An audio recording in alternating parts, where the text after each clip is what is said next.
Hello everybody, welcome back to the channel. This will hopefully be my last video on Sorcerous Burst that I need to make, because I believe in correcting my mistakes. And mistakes I did make. Um, this is the new math for Sorcerous Burst versus Firebolt. And you may be wondering, well hold on, isn't Firebolt supposed to be 5.5 damage on average? Well, if you stick around for the video, you'll find out why. Because at every point in a character's and adventurer's loving career, Sorcerer's Burst will do on average more damage than Firebolt. And we'll get in it till the rest of the video. If you just want the numbers, this is all you need. Here they are. At any point, Sorcerer's Burst is going to do more damage. But if you stick around, you can find out why. Okay, so my math has been off the whole time. What I was missing, and even this math technically is off, but it's more correct than what I was doing, so we're gonna go with it.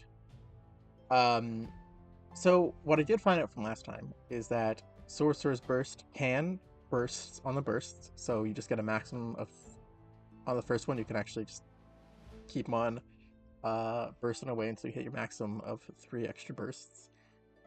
Same thing goes for level 5, and same thing goes for levels beyond that. Second, that is the assumption that having 8 damage be the burst damage is actually incorrect. The way for that to be correct is I would have had to take out the 8 from the normal damage and just leave it as a 0, significantly lower the average damage. So all it is, it's just an extra 4.5. So an extra d8's worth of bonus damage. But I couldn't get the probability of that to be correct until some of you pointed out in the comments. I will make sure editing me puts in exactly who. There is actually an equation for exploding die, and it's been there the whole time. The only problem with this equation is that it assumes we're going infinite, which we cannot. We have a cap of 3 at level 1, 4 at level 5, and then 5 beyond that. Once we hit our, technically our second ability score at level 8. You get the point. So I've read up the paper. It's the math behind exploding die rolls by Analysis Check. It's really good. I can't exactly explain it to the best of my ability. I will try here. But the equation goes as follows. The exploding die number is equivalent, the damage output is equivalent to n being the side of any die face. In this case, our n is going to be 8. So it's going to be n divided by n minus 1 in brackets, multiplied by n plus 1 divided by 2. And to break that down, I'm back. Small correction. It is actually it is n, which is going to be 8 in our case, and that is the on the die face what number needs to be rolled, divided by the other 7 die faces that failed on. So it's 8 divided by 7. This will also include it being multiplicative and scaling infinitely. I don't remember how. If you want to, I'll make sure I put the paper in the comments so you can read it. That's the best explanation I can get. The other half of the equation is more simple. N plus 1 divided by 2. What is n? It is just taking the highest number, 8, plus the lowest number of 1. It's always going to be 1. And divided by 2. AKA the equivalent of how you get average damage. That is just it. It is highest number plus the lowest number divided by 2. And that is just how you get the average dice roll.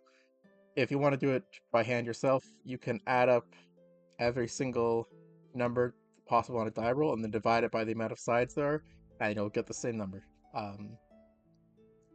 So yeah, that in our case, this will be the 4.5, and in here it will be multiplicative of, I think it's 1.14. Yeah, this number here. 1.14 to 857. Oh, it's having 135.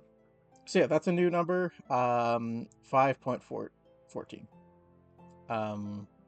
Or 5.14. And this pretty much increases every single time. I am slightly unaware. Do I stop using this math on a critical? This is another assumption I have to make, is that I don't think this math affects criticals. It may have, because of the maximum d8s we can roll. But I don't think it's going to affect it that much to the point where these numbers are vastly different. So I think we're good with what we have here. And as you can see, Firebolt does more damage. It is lagging behind by 0.35 for the most part. This is a bigger gap here at 60 at 0.6. A major gap here. That's almost a point off. It's 9. It's 0.9. And then this actually is a point and a half, a point and a quarter, 0.4 of a point off. So it's lagged behind by a bit. It's doing real bad. But thankfully, there is a better spell, and that is Poison Spray. The best spell in the game. It does more damage than the both of these. It probably even does more damage than Force. Obviously, you go with Poison Spray 100% of the time. So if you dislike the video, dislike it. Okay, we're done with that. So, yes, on average, Firebolt is going to do more damage. And what's going to do more damage than Firebolt? It's going to be Poison Spray. But why is Poison Spray so much worse of an option than the both of these? Well, that's because we've been assuming these numbers are in a vacuum. And they're not. The game of D&D has different types of resistances, immunities, and vulnerabilities to all 13 types of damage. And that moves us on to the entire monster manual, their immunities, their resistances, and their vulnerabilities. So,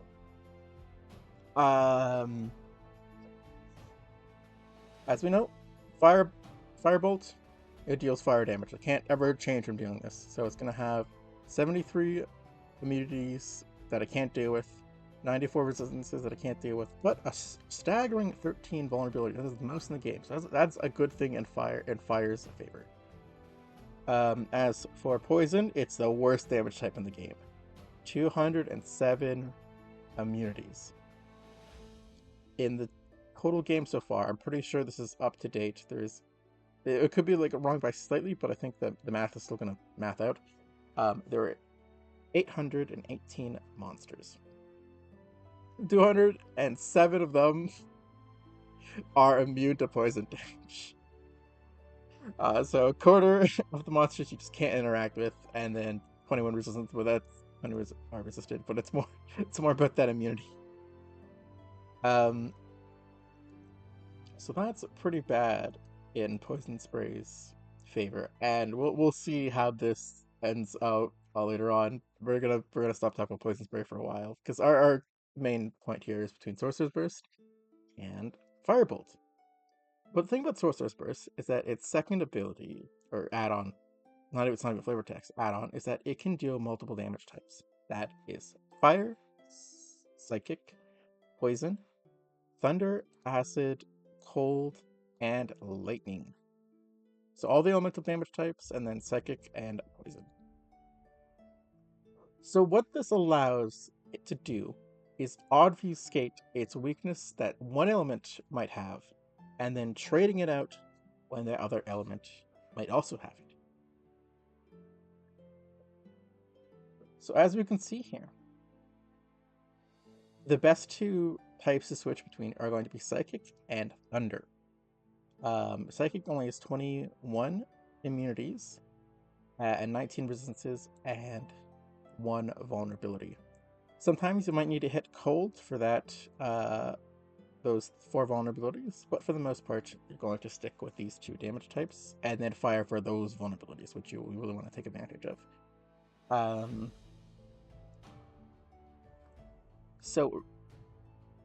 Psychic has the least amount of resistances out of this list, and Thunder has the least amount of immunities of its damage out of this list. So these are the 2 that we're going to prioritize, trying to get those 2 numbers to be shaved off as much as possible. So, when fighting aberrations, this is the one time I'm bringing up Poison again. Poison does pretty good against aberrations, to the point where you're going to want to use Poison version of Sorcerous Burst on any aberration creature,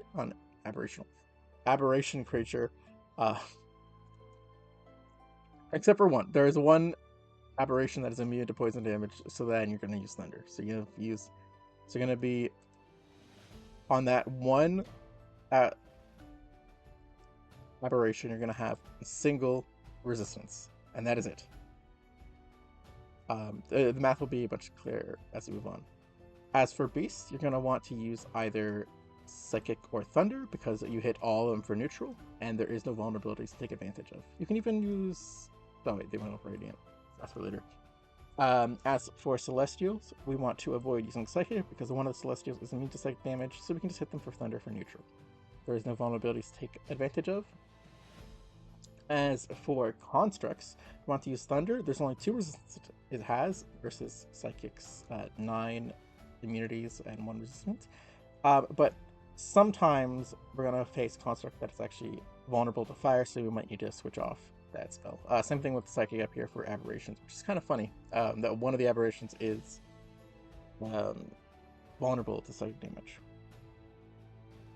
As we move along down here, Thunder is a better, stronger use against dragons. Only 1 dragon is immune, while 5 of them are resistant.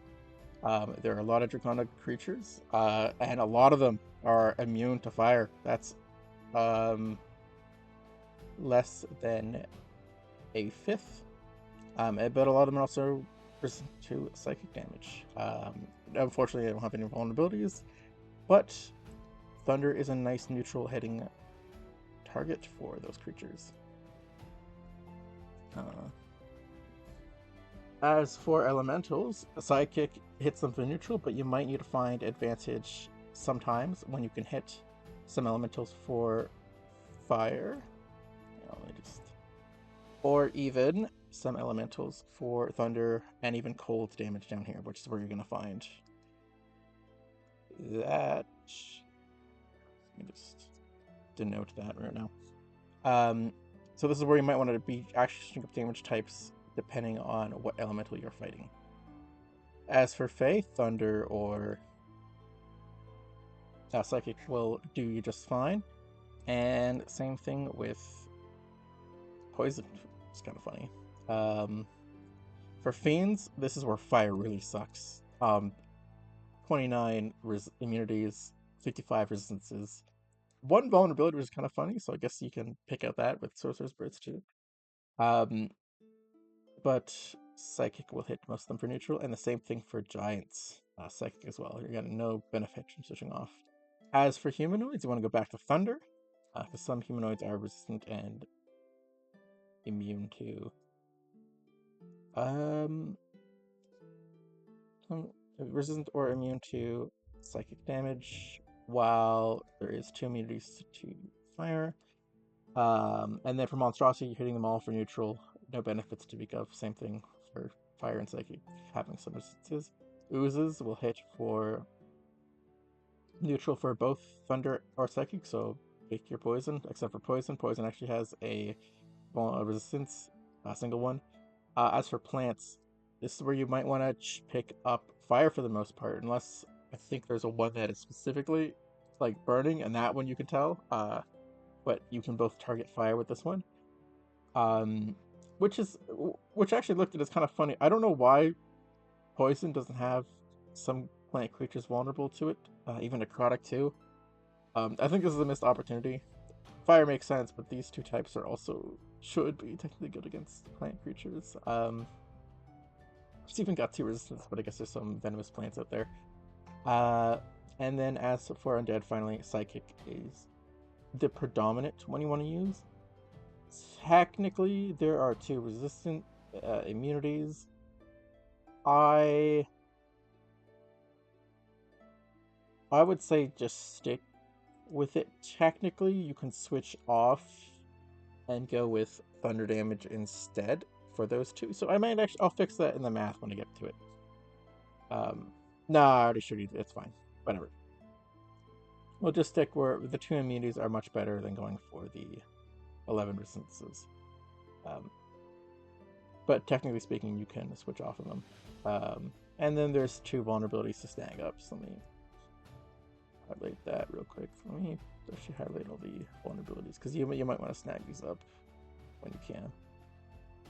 Well, actually, you should. The math included snagging them up for fire. And the same thing for damage. Okay, I'm done. I'm done doing that.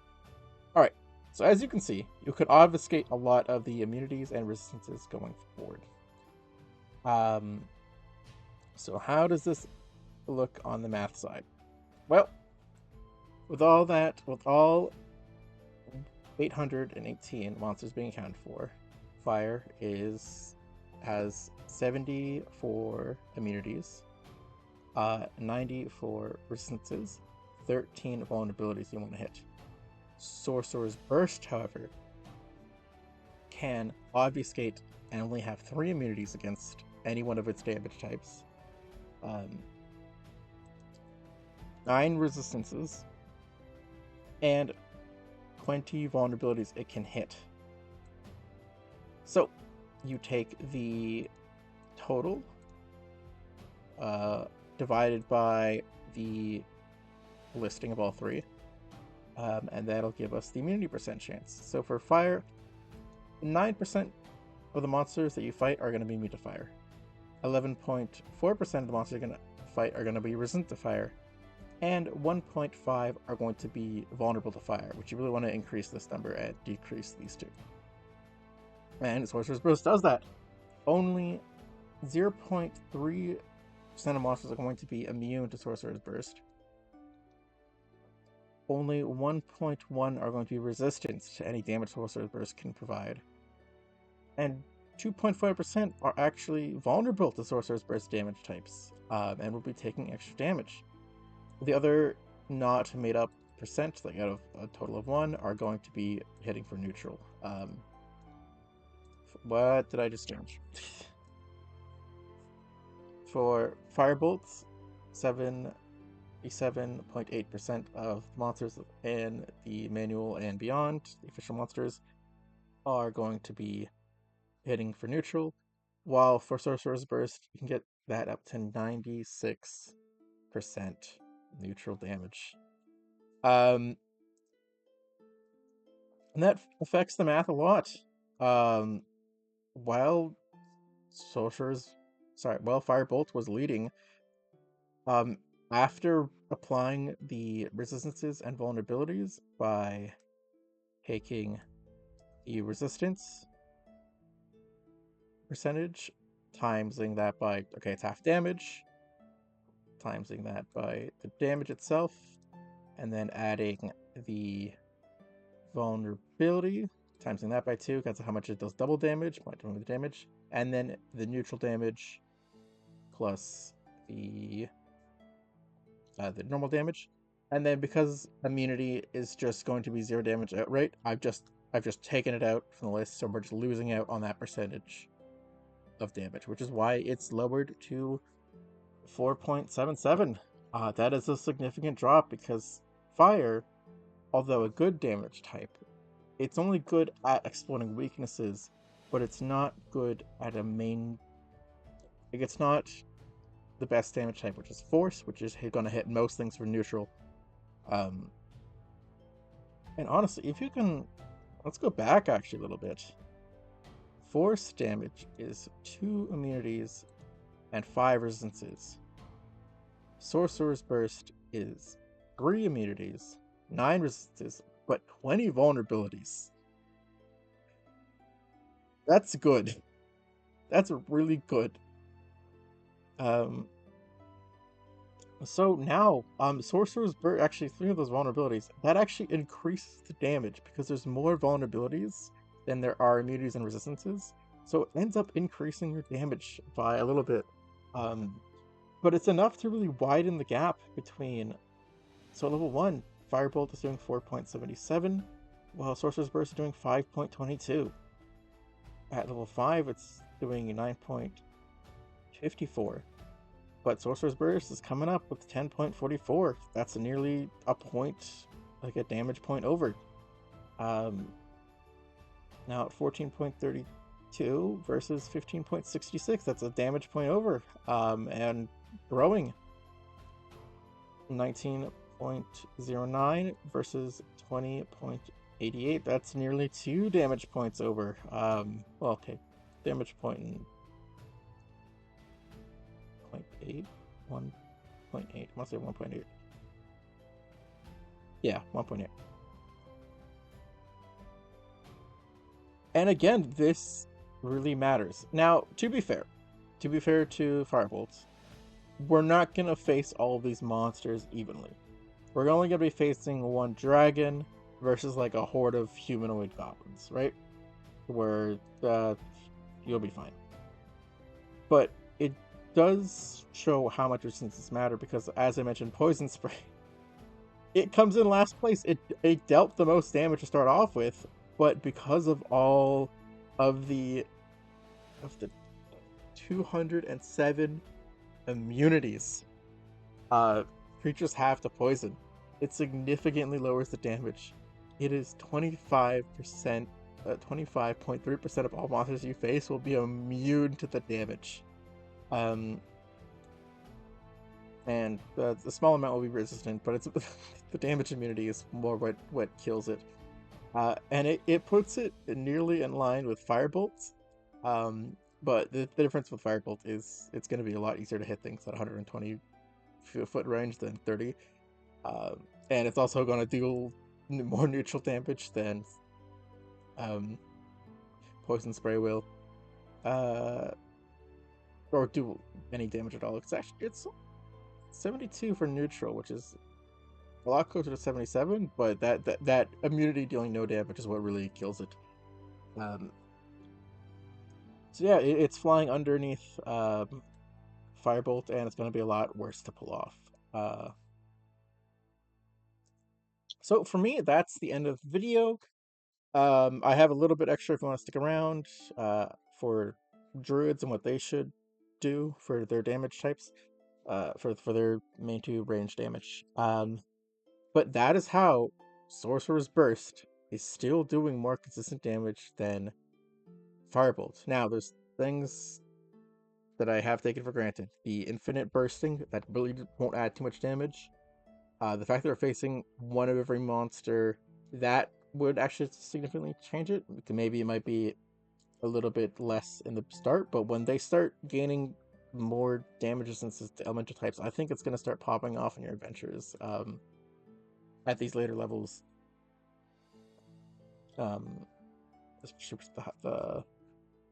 Just the more consistent chances of being bursted, even though that's taken into account for the average damage. So there's the math video. Now, if you want to stick around, we're gonna go over Poison Spray versus Starry Wisps. These are the top damaging Druid range spells at the moment. Technically, you might be able to get a better build with Shillelagh, but I think we're going to stick with the ranged options like we did here.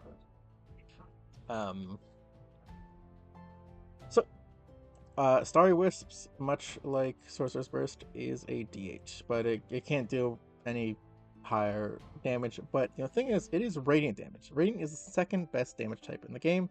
It has 4 immunities, 10 resistances, and 2 vulnerabilities it can take.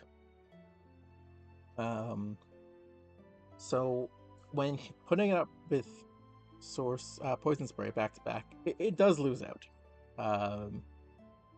It's losing out by 40 at level 1. It's 44.7 versus 4.46, 9.54 versus 8.292, 14.31 versus 13.38, so that's now a point over, and then 19.8 versus 17.84. That's about a point and a half over, I want to say. No, point something. But it has an advantage. It has higher range than Poison Spray. And it won't run into certain types of immunities. So if you go back to our sheet, this is why Radiant is highlighted here. Radiant is definitely a better damage than poison, but Radiant, we only got the D8 with Starry Wisps, but we have the D12 with Poison Spray. So there are some creatures that you're going to want to switch off from. So for aberrations, for the most part, we're going to want to use that Poison Spray, just to get ahead. Except for that one time it has immunity, then you want to switch to Starry Wisps. Same thing you do for Beasts. It's not that bad. It's only one resistance you'll come up. There's 108 beasts, so you're going to do more damage there. As for Celestials, this is where, funny enough, you want to go to Radiance for the Starry Wisps over the Poison Spray. But you're not... The amount of Celestials you'll face as like a go-to-line party like most groups are, this probably won't matter. As for constructs, yeah, these guys are immune to poison. 25 out of 32 of them are. Definitely choose the Starry Wisps. Dragons are actually a little bit tough. Where, depending on what dragon it could be, it's 6 immunities, 6 resistances for poison, while 2 immunities, 5 resistances for Starry Wisps Radiant. So this might be a pick and choose. Safer options obviously go with Starry Wisps, but you never know. For Elementals, definitely go with Starry Wisps. Out of 34 Elementals, 24 of them are immune. For Fate, doesn't matter, so go with Poison Spray if you can. For Fiend, out of the 87 Fiends, 77 are immune, while 4 are resistant to poison damage. Obviously, their Fiends go with the Radiance. Giants, not too bad actually. There is 1 immunity. But that is it. Go with the poison. It's higher damage for Poison Spray if you can. For Humanoid, I think these are just dwarves, to be honest, for the immunity and resistance of 8 and 9. There's a lot of humanoids out there. 164 in fact. So I think as long as you just don't hit dwarves with the Poison Spray, go for it. But Starry Wisp is only immune for 1 radiant damage. 1 invulnerability. Onto monstrosities. I don't know which ones I can tell. Out of the nearly 100, 14 of them are immune to poison damage. I don't know which ones. So maybe the safer bet is Starry Wisps. But if you know, you know. Oozes, only 1 out of 9 of the oozes are resistant to poison, so I don't think it's hurt to spray it down. It's actually, it's not that bad. Nah, well, oozes don't really have any vulnerabilities or resistance. I chose the wrong color for that. There we go. Set me off. As for plants, this is kind of funny. I guess you could hit plants for the most part, but if you know they're venomous plant, then hit them with the Starry Wisps. And finally, undead. Don't use poison on undead. Out of the 51 undead, there is 48 that are immune to poison damage. So, all this being said, there are only certain damage types, constructs, elemental, fiends, and undead that you don't want to use poison on. Other than that, poison, because it's structured that way, you can probably get away with using poison. Now, again, this is speaking if you can get in that 30 feet range, because that is a hindrance. but it's not that bad of a hindrance worth the damage it could be doing. So yeah, that'll be it for now. Again, this is only for druids because they have access to both these spells, and the other people who have access to poison spray would rather just use Firebolt or Sorcerous Burst, and the other people who have access to Starry Whispers just don't have access to poison spray. Actually, it's just the druid and bard. So yeah, that's it. What we've learned here is I am done with probability. So if you like the video, give it a like, comment your opinions down below, and if you like my content, subscribe. I'm doing a poll on what we want to do next week because the DMG is coming out next Tuesday. Have a good one.